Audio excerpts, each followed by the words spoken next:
Words of our Divine Mother from the book The Mother by Sri Aurobindo with the Mother's comments.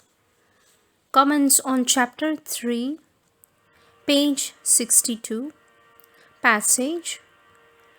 The more complete your faith, sincerity, and surrender, the more will grace and protection be with you. And when the grace and protection of the Divine Mother are with you, what is there that can touch you, or whom need you fear? A little of it even will carry you through all difficulties, obstacles, and dangers.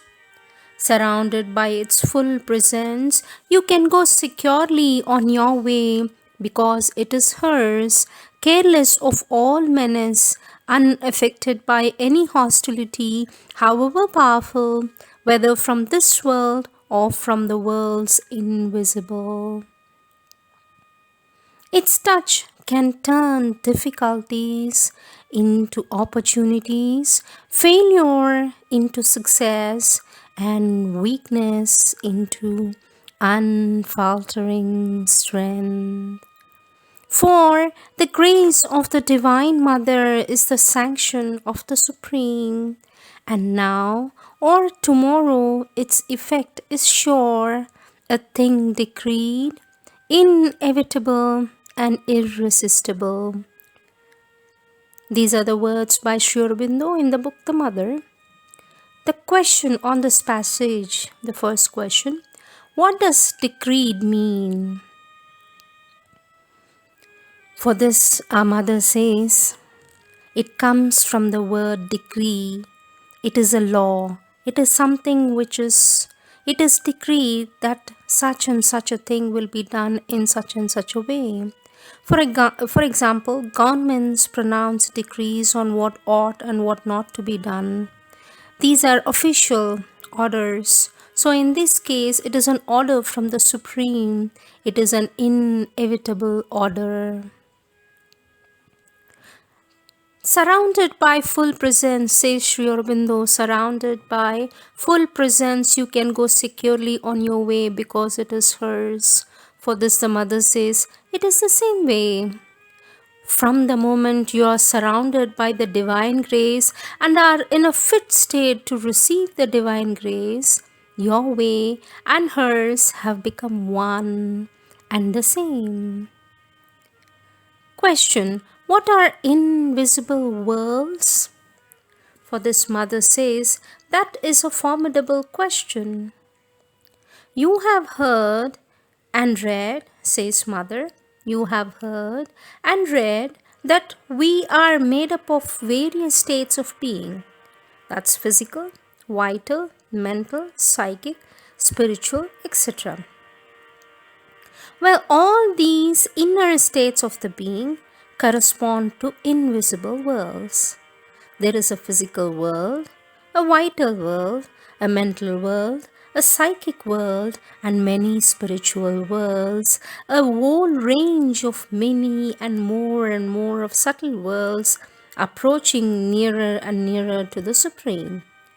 So, since you carry within yourself a corresponding range by studying and becoming aware of your inner being, you gradually make yourself capable of becoming aware also of these invisible worlds.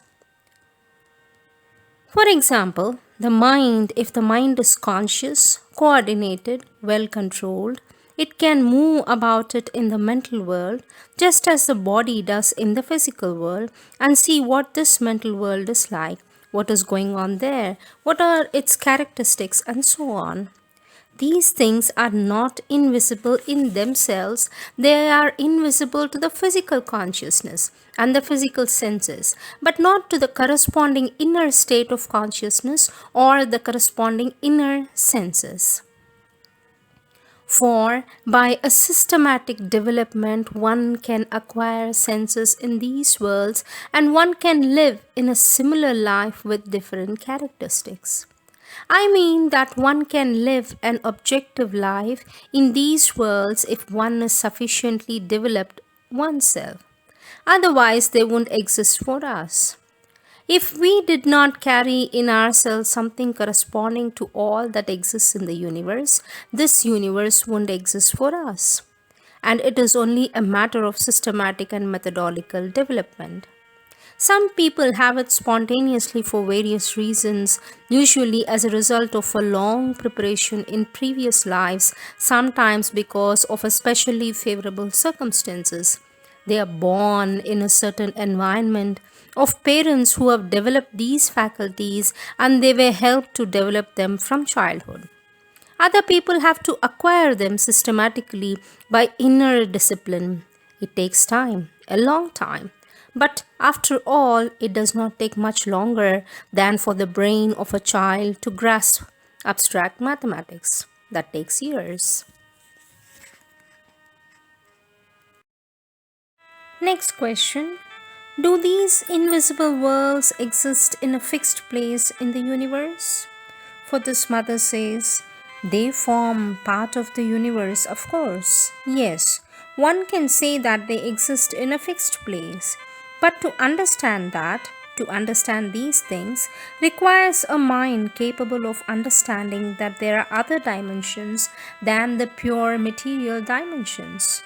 For when you're told that your psychic being is in your body, that doesn't mean that if you open your body, you will find your psychic being inside. You will find your heart, your stomach, and the rest, but not your psychic being. And yet, it is correct to say that it is within you. It extends beyond you too, but it is in another dimension. And one can say that there are as many dimensions as there are different worlds.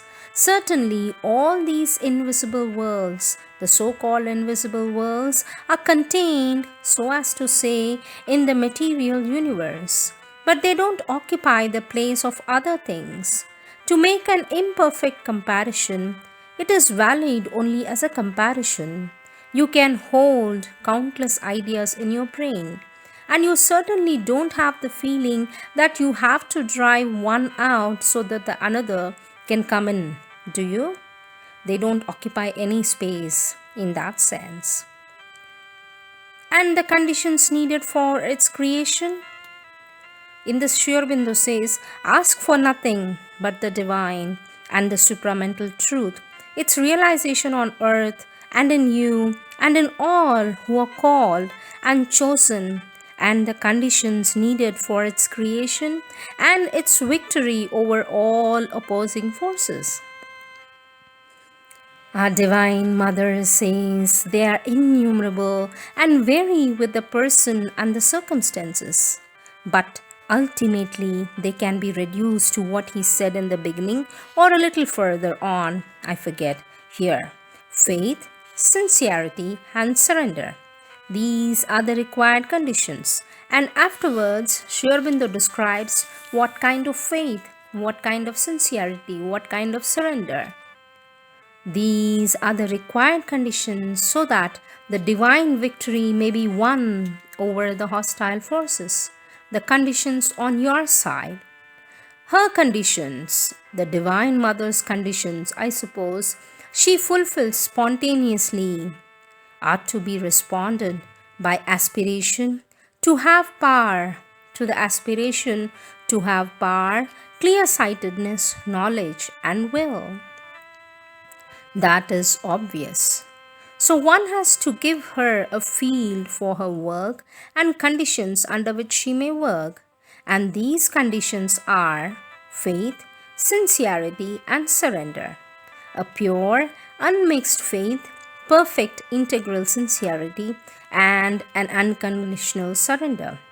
This is what he has described for you. Question: is there a limited number of dimensions?